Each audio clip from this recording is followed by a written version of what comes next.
Agora eu vou passar para o âncora do programa, Miguel Neto, que vai trazendo as informações para você que sintoniza a Rádio Tupã. Bom dia, Miguel. Bom dia, Marcos. Bom dia, ouvinte da audiência da Tupã. A gente está tendo uma conexão nesse momento com o nosso prefeito Gustavo Herter Terra, porque vamos dar sequência a uma informação que já estamos dando há vários dias e que ontem se intensificou na questão dessa ação que estava ocorrendo por parte de produtores e agora também envolvendo os municípios do Rio Grande do Sul na busca de uma possível securitização das dívidas dos produtores do Rio Grande do Sul. Nessa semana, em virtude da previsão de chuva que se concretizou, aliás, tivemos uma chuva muito expressiva nessa madrugada, temporais no estado inteiro, né, em vários locais, e em virtude disso a mobilização aqui em Júlio de Castilhos está numa pausa aqui na BR-158, se preparando para retornar provavelmente na sexta-feira. No dia de ontem, foi intensa a manifestação em vários pontos do estado do Rio Grande do Sul, inclusive na capital do estado, além dos produtores estarem se concentrando nos trevos, nos locais que estavam acontecendo, houve por parte da FAMURS uma mobilização durante a tarde de ontem na sede da federação para tratar do endividamento dos produtores rurais e a queda na arrecadação dos municípios. Muitos prefeitos, centenas de prefeitos estavam lá presentes, né? Fala-se até, em alguns falam-se em 300 ou 200 prefeitos, mas no mínimo 200 estavam lá presentes, e prefeitos e prefeitas, né, que participaram então desse ato em que teve a presença também do governo do estado, Assembleia Legislativa, bancada gaúcha, deputados federais, enfim, vários parlamentares. O prefeito Gustavo Herter Terra, que está em Porto Alegre, ele esteve presente, participou lá, também representando a ANCentro, Associação dos Municípios do Centro do Estado do Rio Grande do Sul, e inclusive nessa condição, não só do prefeito de Tupã, mas da representante da ANCentro, ele se manifestou durante a reunião lá da FAMURS.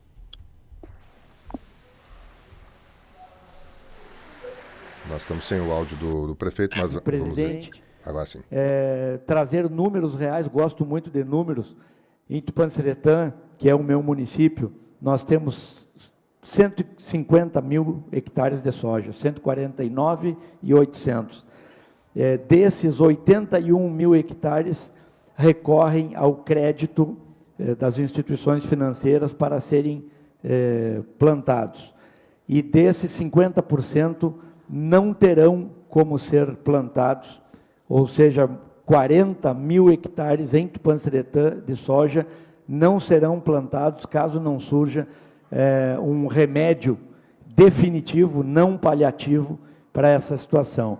E falando em nome da ANCentro, eu extrapolo isso para centenas de milhares de hectares na região central do estado, não serão plantados, já foram plantados sem insumos, sem adubos, como já foi dito aqui, não vou repetir, no trigo e na aveia, mas no soja não serão plantados. Isso aí, nós estamos falando de desemprego, nós estamos falando de fome e nós estamos falando de criminalidade, ou seja, o cenário do caos corre o risco de ser implantado no estado do Rio Grande do Sul. E meu querido deputado Pedro Westphalen, eu faço um pedido em nome dos produtores rurais enfim, da região central do estado, não façam o possível por nós, porque possível é uma questão conceitual, é uma questão de opinião. Façam o necessário para resolver esse problema. Vocês contam com um exército de líderes que estão na trincheira aguardando o comando dos senhores para que nós possamos estar juntos em Brasília, lado a lado, porque nós não trabalhamos mais com uma alternativa negativa. Nós não trabalhamos mais com uma alternativa negativa sob pena de inviabilizar o estado do Rio Grande do Sul, que depois que a fome e o caos estiver implantado no Rio Grande, nós não andaremos mais pelo interior de chapéu tapeado, nós andaremos de chapéu na mão, pedindo esmola para o restante do Brasil. Rapidamente, meu posicionamento. Muito obrigado. O prefeito lá na FAMURS ontem, bastante forte, né? Ele conclui ali dizendo que depois que a fome e o caos estiverem implantados no Rio Grande, nós não andaremos mais pelo interior de chapéu tapeado. Nós andaremos de chapéu na mão, pedindo esmola para o restante do Brasil, Palavras do prefeito Gustavo ontem na FAMURS. Nós estamos ao vivo agora com o prefeito que prossegue com atividades na capital do estado, em nome do município de Tupã-Siretã, mas eu sei que ele tem uma audiência daqui a pouquinho, às 9h30, e a gente conseguiu esse contato para ampliar um pouco mais essas informações, prefeito, repercutir um pouco essa sua manifestação e também pedir uma avaliação sua daquilo que pode sair desta reunião, desse evento da FAMURS lá, com a participação sua, de vários parlamentares, prefeitos, governo do estado, parlamentares federais, enfim. Prefeito Gustavo Werther Terra, bom dia, como é que está o senhor? Bom dia, Miguel, bom dia a todos que nos acompanham. Me escuta bem aí, Miguel? Perfeito, muito bom, excelente. Que bom.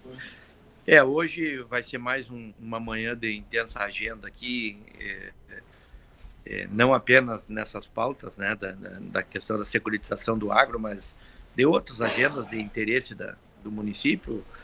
Ontem também consegui em algumas secretarias e agora pela manhã tenho agendas em várias outras secretarias. Mas o mote principal dessa vinda foi uma reunião que nós, há uns 20 dias, na reunião dos presidentes de associações aqui na FAMURS, provocamos a FAMURS para que fizesse essa reunião, chamando a bancada gaúcha, a bancada federal gaúcha, chamando a bancada da Assembleia Legislativa, vários secretários de governo, inclusive o governador, numa mesma mesa de debate, né? Porque não adianta discurso político, não adianta falas demagógicas com promessas de que vão resolver o problema e passa semana, passa mês, passa outro mês e o produtor rural cada vez mais está chegando a data de pagar suas prestações, está correndo o risco de ter o seu CPF positivado e ficar alheio ao acesso ao crédito, né? E aí esse produtor que já plantou a safra de inverno com dificuldade, sem adubo, sem calcário, sem alguns insumos necessários para alta produtividade, não pode repetir essa mesma estratégia no verão, porque a gente sabe que o soja não vai produzir. Já tem aí um plantio sem adubo que vai sugar a terra e agora um segundo plantio. O produtor rural não terá condições eu fiz um cálculo ontem de números que eu tive acesso. Eu acredito que 40 mil hectares em Tupã, dos 150 plantados, que seria 50% dos que acessam o crédito de instituição financeira, esses aí não teriam condições de acesso ao crédito em função de ter o seu patrimônio comprometido e já não ter mais nada para dar em garantia e também com uma bola de neve de endividamento de anos anteriores, não teria mais condições de pagar. Então isso é de uma gravidade muito grande, é pior do que aquele momento da última securitização em 99, em 98, 99, 2000, que na época não se tinha tanto acúmulo de anos ruins como nós temos hoje, né? Nós tivemos 2020 ruim, 22, 23, 24 e agora 25. Não existe como sustentar um problema. Eu faço um comparativo com o comércio. Durante a pandemia, o comércio ficou 2, 3 meses prejudicado e vários desempregos foram gerados, várias empresas foram fechadas, indústrias foram fechadas por questão de 2, 3 meses com a sua atividade inviabilizada. O produtor vem há 5 anos com a atividade inviabilizada e isso vai gerar desemprego no campo e também essa crise vai chegar nos outros segmentos da nossa economia e o Rio Grande do Sul não tem pulmão para sustentar isso, a menos que o governo resolva se sensibilizar, né? A gente sabe da hostilidade do governo federal em relação a essa situação. Ontem, nessa nossa reunião, não tinha nenhum parlamentar de esquerda, né? Eles simplesmente não foram, parece que essa crise não bate no queixo deles, né? É impressionante que alguém ainda use questões ideológicas num momento onde vidas estão em risco. Nós tivemos depoimentos ontem de muitos produtores rurais se suicidando. Isso é gravíssimo, gravíssimo. Pessoas honestas, sérias, que exatamente por não quererem ver o seu nome comprometido, nos cartórios, seu CPF comprometido, preferem tirar a própria vida do que encarar essa realidade. É muito grave isso aí, Miguel. O governo do Estado está solícito, mas a gente sabe que não tem alçada, né? Eu poderia aqui falar me aprofundar na parte de economia, por exemplo, por que o Banco do Brasil conseguiu flexibilizar para 5 anos e o Banrisul não consegue, né? É pelo percentual da carteira do banco, eu não vou entrar em maiores detalhes, mas o percentual da carteira do banco comprometido aqui no Rio Grande do Sul, como o Banco do Estado, ele é do Estado, o percentual é muito alto desse compromisso. E como a crise ela é aqui no Estado, para o Banco do Brasil, que a carteira é nacional, isso representa menos de 8%. Então, é uma maneira diferente de uma instituição financeira lidar com essa crise, porque existe um regramento em percentual que pode ser comprometido, e isso é estabelecido pelo Conselho Monetário Nacional. Enfim, eu não vou me alongar nesse assunto, né? Mas falo isso porque tive também uma reunião com o Fernando Lemos, presidente do Banrisul, e com o Robson, que é diretor do agronegócio, que fizeram uma ampla explicação para nós. Foi com mais 2 prefeitos, o prefeito de Júlio de Castilhos, o Bernardo, com o prefeito de Santiago, o Marcelo, né, o Peru, e eles nos disseram que não tem o que fazer hoje, salvo novas medidas federais, não tem o que fazer. O Banco do Banrisul não existe securitização prevista por enquanto. A norma do Banrisul é aquele 50-22, que vai ser analisado caso a caso. O Banrisul não vai adotar nenhuma medida generalista que inclua todos os produtores rurais, porque se sabe, né? Felizmente, alguns produtores escaparam porque tiveram alguma chuva disparelha na época e que salvou a produção aí para 40, alguns tiveram 50 sacos, e os municípios, regiões dos municípios tiveram chuvas diferentes, e municípios entre municípios também tiveram chuvas diferentes. Então, no sul do estado se colheu até 70 sacos por hectare, na região de Vacaria, que é inclusive a região do presidente do banco, também escolheu 60, 70 sacos. Então, nós precisamos, mesmo que no caso a caso, nós precisamos de medidas que resolvam o problema financeiro e que alongue esse compromisso, né, esse endividamento para 20, 25 anos e com juros compatíveis para que esse produtor tenha condições de pagar produzindo, que é o que nós sabemos fazer. O produtor sabe produzir alimento, né, e o Estado tem 40% do seu PIB pautado nisso, 1/3 do PIB federal vem do agronegócio, 1/3 do emprego do Brasil vem do agronegócio, 25% do soja exportado do mundo é brasileiro, né? 52% da balança comercial vem do agronegócio. Então, nós não estamos falando de algo irrelevante, né, Miguel? Nós estamos falando de uma situação crítica de um Estado que cada vez mais ficará vulnerável a intempéries, infelizmente, isso já está comprovado. Nós estamos numa região, né, num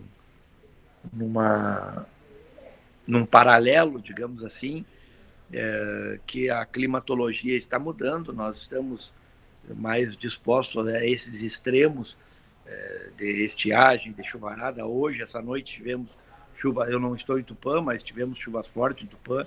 Eu estou acompanhando a Defesa Civil aqui à distância. Foram muitas, dezenas de chamadas e obras que nós tínhamos feito, e muito bem feito. A exemplo da cabeceira da ponte do Corredor dos Viana caiu de novo. Enfim, o clima não é mais o mesmo, a gente sabe disso, e o Rio Grande do Sul cada vez mais, infelizmente, vai sofrer essas alterações. Prefeito, a sua manifestação foi bem marcante, né? A gente repercutiu ela agora, repercutimos ontem, agora há pouco também. Os demais prefeitos que lá se manifestaram, foi no mesmo sentido que o senhor colocou, na mesma profundidade?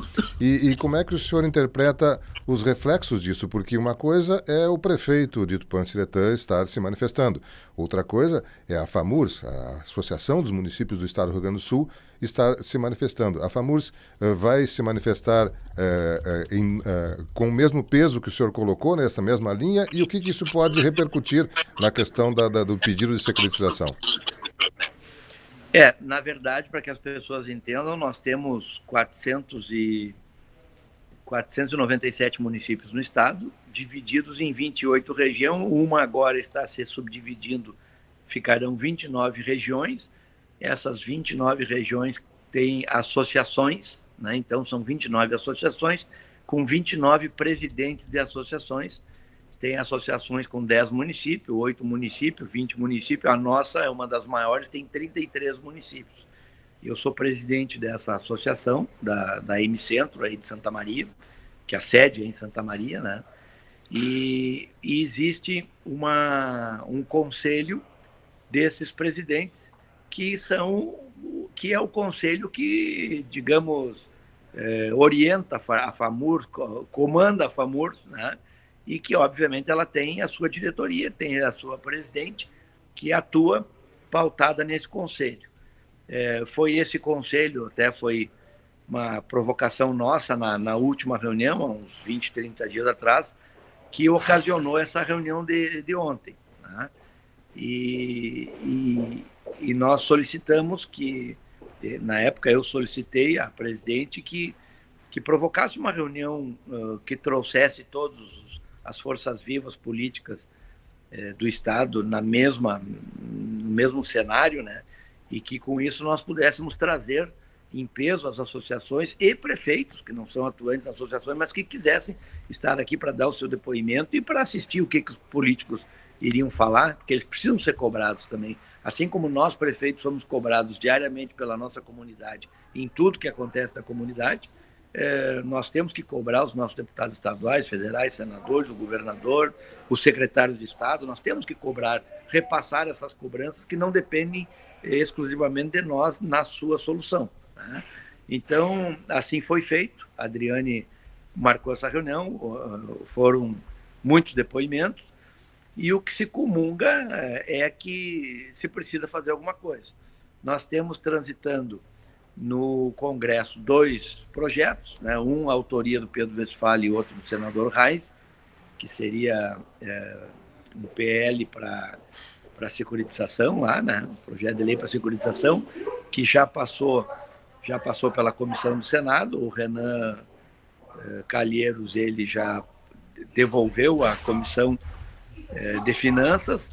A relatoria já foi definida ao Afonso Ram, que é um deputado federal da bancada gaúcha aqui do nosso partido. Então, ele é produtor rural também, muito comprometido com a pauta, né? E agora já se fala também em atalhar caminhos e levar essa questão direto para o plenário, porque daí teria outras comissões para passar após essa comissão de finanças, e isso, comissão por comissão, a gente vai falando de 30 em 30 dias, e o produtor rural não pode esperar, né? A nossa cronologia, a gente sabe que vai surgir demissões, máquinas não serão revisadas, enfim, né? Não vamos entrar nisso aí, mas nós temos urgência nisso. O resumo é esse: nós temos urgência. Foi sugerido, inclusive, um levante, né? A palavra foi essa, um levante aqui do Estado para Brasília. Alguns sugeriram que os prefeitos todos fossem a Brasília ajudar a pressionar o governo federal, que a gente sabe que é insensível, né? Esse governo se mostra insensível. Ele é um governo deles mesmos. Eles demagogicamente dizem que governam para o povo, mas a gente sabe que o histórico deles é bem conhecido. Também outro deu uma sugestão que, além dos prefeitos, que cada município envie ônibus de produtores rurais, a exemplo do que foi feito na época no caminhonaço, no tratoraço, onde nós enchemos as esplanadas dos ministérios de produtores rurais, e também saiu essa sugestão de que fizéssemos isso. Então, sugestões foram várias, né? A questão é que nós estamos agora aguardando esses próximos dias e vamos seguir nos grupos nossos, conversando, vendo a melhor estratégia, e se for preciso nós teremos que retornar a Brasília no início do mês de julho porque todos os prefeitos estão preocupados. Nós temos aí em Tupã 74,1% do valor adicionado fiscal do município, que seria num total de 1 bilhão e 700, 1 bilhão e 800. Há vários anos nós não conseguimos chegar em 1 bilhão, seja por seca, seja por excesso de chuva. Eu acredito que nós tenhamos perdido nesses últimos 6 anos aí de problemas, nós temos perdido em torno de 2 bilhões e meio que deixaram de ser gerados só em Tupã, e isso é dinheiro que entra da China ou de outros países que compram o nosso grão, é um dinheiro que vem de fora e cai em Tupã, ou seja, ele é gerado em Tupã e a partir disso ele circula no nosso comércio, ele se circula pela nossa prestação de serviço, mão de obra, pelas nossas pequenas indústrias, poucas indústrias, e também deixa de se comprar maquinário, deixa de se comprar veículos, deixa de se comprar, acaba com o poder aquisitivo do produtor rural, e isso para Tupã é muito ruim, é imposto que se arrecada menos, é lamentável essa situação, Miguel. Sem dúvida. Bem, vamos aguardar e torcer para que seja contornada essa dificuldade e a gente possa ter boas notícias em breve, aí, o mais breve possível. Prefeito, aproveitando o seu contato, eu sei que já são 9h18, o senhor tem compromisso daqui a pouquinho, mas rapidamente, que informações o senhor tem da municipalidade e da Defesa Civil, da sua prefeitura, com relação a essas chuvas excessivas nessa madrugada? Nós temos a informação da Secretaria de Educação que o transporte escolar e as aulas no interior do município estão suspensas hoje e amanhã.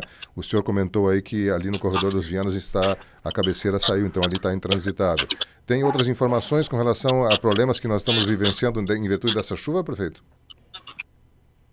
Nós temos várias questões pontuais, né, de bueiros, de pontos de estrada.